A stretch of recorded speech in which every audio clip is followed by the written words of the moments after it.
programme yooyu nag ñu ngi koy wéyal avec le ministère de la formation professionnelle à travers la finalisation et l'érection de beaucoup de centres de formation professionnelle ànd ceeg suñu partenaires yoo xam ne compagnonnage bi lu mu joxe en termes de formation professionnelle et d'insertion depuis que bu ñu fa nekkee ba tey mel ne par exemple les CFPT c'est des résultats dont il faut se féliciter et c'est là-bas qu'il faut appuyer beneen bi c'est aller ci secteur yoo xamante ne dañuy am capacité d'absorption main d'œuvre bu bari mais même main d'œuvre boobu il faut qu'elle soit de qualité te loolu d'abord critère bu am solo la pour attirer des investisseurs pour ñu créer des emplois dama toog récemment doon recevoir un investisseur mu ne ma jënd naa usine pare na depuis avant ñuy ñëw la ba tey mu ngi fi parce que code des investissements bi tel que le code est fait parce que loi la dañ ko wax ne yow fi nga bëgg a samp sa usine il faut nga créer 150 emplois mu ne man bu ma jógee mënuma créer 150 emplois mais mën naa créer 80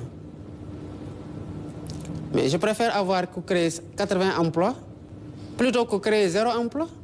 surtout avec le risque que mu dem feneen créer ko fa di ba pare ñuy importer ba tey moo tax heureusement bi ma ñëwee fekk naa ñu nekk di réformer le code des investissements et le dernier atelier de partage bi ñu waroon def entre l'APIX et le ministère des finances et du budget def nañ ko ba pare li ci des pour ñu àgg ci vote nouveau code des investissements bi lu tuuti la ñu yaakaar na nag xëy na code boobu bu ñu ko defee dinañ gën a attirer des investisseurs te dinañ gën a créer par ce mécanisme-là des emplois mais à côté qu'il s'agisse des jeunes comme des femmes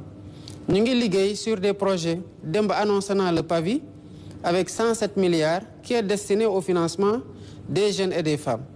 à travers la création de 3000 coopératives agriculture élevage et une mise en valeur de 15 000 hectares comme nu ñu waree amee tamit près de 12 000 hectares dans le cadre du Promoren que j'ai lancé ainsi de suite donc il y a beaucoup de programmes avec les coopératives qui arrivent maintenant le problème actuellement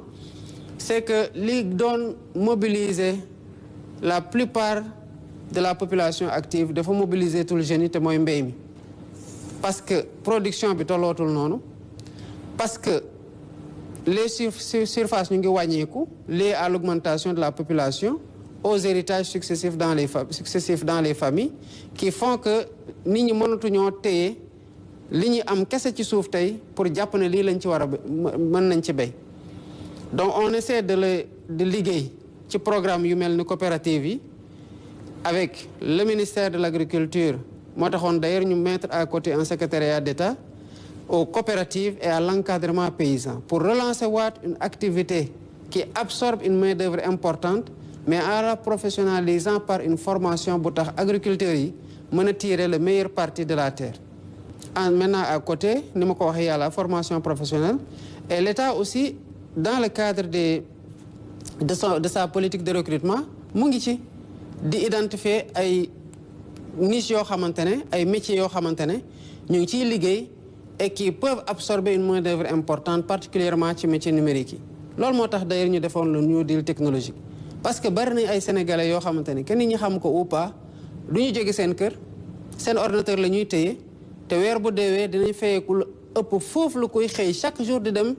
di xëy di gontu di fayeeku pourquoi parce que xaaruñu ci lii liggéey fii ci biir réew mi ñu ngi capter ay yeneen marché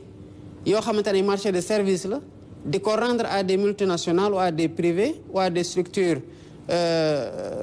extérieures yoo xamante ne ñu ngi leen defay xaalis yu bari ça c'est des métiers yoo xamante ne aussi il nous faut ñu ngi ciy liggéey avec des partenaires am na lu ñu fi jotoon testé qu'on est en train de revoir naka la ñu koy relancer pour créer le maximum d'emplois possible mais c'est une préoccupation forte bu ñu am pour répondre effectivement aux besoins d'emploi des jeunes mais surtout aux besoins de formation pour seen employabilité d'abord parce que ñu bari dañu la wax ne dama bëgg liggéey boo leen waxee loo mën a liggéey ñu ne lu ñu ma jox rek baax na généralement c'est parce que derrière il y a pas de formation même si am na ñoo xamante ne aussi jàng nañu am nañu savoir mu dese leen savoir faire bu mën a tax ñu insérer leen dans le monde professionnel et c'est cette continuité formation acquisition d'un savoir-faire la ñu nekk di liggéey aussi pour que dans le cadre de la formation duale école entreprise que mu mën a am un savoir-faire bu apprenant bi di am dès que muy génn école pour bu ne mën naa lii duñ ko ne ana sa expérience professionnelle. parce que boo amee sa doctorat am sa master sa ñaari master ñetti master ñu laaj la expérience professionnelle dañuy xool ndax yow am nga savoir-faire. généralement formation duale bi dina ko dimbale dina ko combler mais surtout la formation professionnelle aussi ci métier yoo xamante ne du jàng ko nii dans le tas kese la mais da nga koy jàng am ci diplôme am ci reconnaissance ñu mën la employer partout parce que am nga savoir-faire boo mën a jaay à une entreprise. Très bien. Donc François Xavier toujours si ñaareelu thématique bi ma bàyyi la nga poser sa question. jërëjëf Mariama président dama bëggoon aborder ak yow benn problématique boo xam ne ñàkkul mu am lien ak li nga doon wax léegi ñàkkum xëy na ci ndaw yi moo di immigration irrégulière bi. septembre 2024 da nga dem Mbour fekk jiyee bu mag amoon foofu ci wàllu immigration irrégulière nga waxoon ne engagé nga gouvernement bi pour ñu déclencher une lutte sans merci contre phénomène bi surtout les passeurs ak ñi nga xam ne ñooy trafiqué. liggéey boobu laa bëggoon nga xaymal ñu ko mais nga wax ñu tamit nan ngay jàngatee persistance phénomène bi ba tey malgré espoir bi nga xam ne yow sa élection andi na ko Sénégal. question bu am solo la parce que bi may door a ñëw ak yaakaar bi nga xamante ne moom lañ ma fale ak ñi ma ci àndal yëpp ak li ci wàllu ndaw ñi ci processus bu ñu def ba ñu egsi fii xaaroon naa quand même mu am répit. mais amul woon benn répit di ma ñëwee bi élection yi weesoo bi ma toogee la ñu commencé tamit gis ne que nit ñaa ngi continuer dem xaaruñu 1 mois xaaruñu 2 mois xaaruñu 3 mois pour xool ndax mbir yaa ngi changé donc c'est une problématique réelle lan moo waral nag ndaw ñi am impatience su xaar xëy na lu ñu xaar dafa yàgg ñu yàgg am déception loolu aussi dañ koy jël en compte parce que commencé wul le 24 mars 2016 Sénégal commencé wul 2024 Sénégal commencé wul le 24 mars 2024 dafa am coono bu fi nekkoon désœuvrement bu fi nekkoon ñàkk yaakaar bu fi nekkoon coono gu fi nekkoon ci ndaw ñi ba ñu commencé ubbi yoon woowu te li ci gën a doy waar mooy am na ñoo xamante ne ñu ngi dans la fonction publique ñu am liggéey mais dañuy gis ne li ñu leen di fay dafa tuuti ba ñu ngi jël les pirogues di dem tamit wala ñu jëloon la voie bi nga xamante ne peut-être elle est moins explorée aujourd'hui ndax politique migratoire États-Unis moo nekkoon la voie du Nicaragua. Il y a des fonctionnaires qui partent donc ñoo ñàkkuñu liggéey xëy na nag dañuy jàpp ne lu ñuy liggéey nii li ñu leen ciy fay mënul def seen accomplissement social ak professionnel. bëgg a dem tukki dem feneen liggéey ji feneen jàngi ji feneen découvrir yeneen culture loolu ñëpp ko àdduna yëpp a ko bokk. naka la ñuy def nag ba mu organiser wu ba kuy dem di dem ci afiyam ci coobareem ak ci conditions sécuritaires yoo xamante ne fépp fu mën di dem yóbbaale fa tamit lu mën a tax mu mën faa toog parce que dëkk yooyu boo fa demee di nga fa fekk chômage di nga fa fekk ñoo xamante sax ci biti la ñuy tëdd te nekk doomu waa dëkk boobu lan moo tax ñooñu nekk ci biti amuñu liggéey amuñu fu ñu fanaan bay fanaan ci biti ak nu mu sedd c'est parce qu'il y a des problématiques liées à l'emploi aussi à l'insertion dans ces pays-là amul benn dëkk boo xam ne réglé na définitivement le chômage dans son pays amul. maintenant bëggoon nañu ndaw ñi balaa ñuy dem sax mu fekk ñu ngi dem ak savoir-faire boo xam ne bu ñu eggee ci benn dëkk dañu neen lii la ñu andi te dëkk bii soxla na ko mais pour la plupart comme ni ko migration circulaire bi nga xamante ne ñu ngi koy jéem a organiser ñiy dem quel que soit seen savoir-faire wala boog seen njàng ak ñi jàngul ñi ci bëri lu ñuy def mooy liggéey ci tool